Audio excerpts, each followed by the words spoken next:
Outside the courtroom, I asked Malcolm X, giving his first television interview, whether the black Muslim prophet is preaching race hatred. He's not teaching hate, he's teaching history.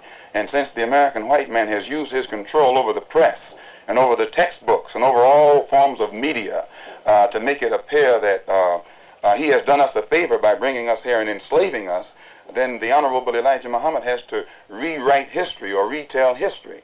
And since the white man can't dispute this truth, he tries to defend himself by saying that Mr. Muhammad is teaching hate. It's not hate to say that we were kidnapped and brought here, it's truth. It's not hate to say that we were Jim Crow, discriminated and segregated, it's truth.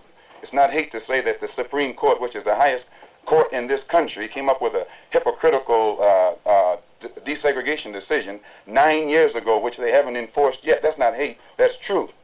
You're quoted as having said when an airliner crashed with a number of white people on board that you were glad it happened.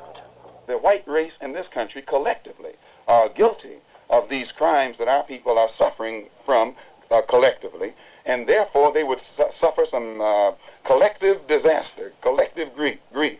And when that plane crashed in France with 130 white people on it, and we learned that 120 of them were from the state of Georgia, the state that my own grandfather's was a slave in, why, to me, it couldn't have been anything but an act of God, a blessing from God, and I frankly and sincerely pray for similar blessings from him to repeat themselves as often as he can spare them. But I take it then you support the freedom-loving attempts of the peaceful marchers in Alabama and these places. You don't get freedom peacefully. Freedom is never safeguarded peacefully. Anyone who is depriving you of freedom isn't deserving of a peaceful approach by the ones who are being deprived of their freedom. And when black people in this country come out from under the mental straitjacket that the Negro clergymen have placed them in, and begin to see that the only way you can get freedom is to get it the same way the white man in this country got it from England, or he says he got it from England. He was willing to pay the price for freedom.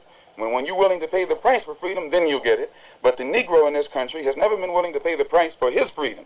All of the price that we have been paying in the past has been freedom for the white man. We fought abroad so that the white man in America could be free today to sick police dogs on us, to beat our people in the heads with police clubs, and to turn water hose on little women and children and babies simply because they want to walk down the street like decent human beings. Now, the only way you can have peace is to eliminate those injustices, and the American white man is not going to eliminate them. He's going to talk that pretty talk, but he'll still continue to practice those inhuman deeds.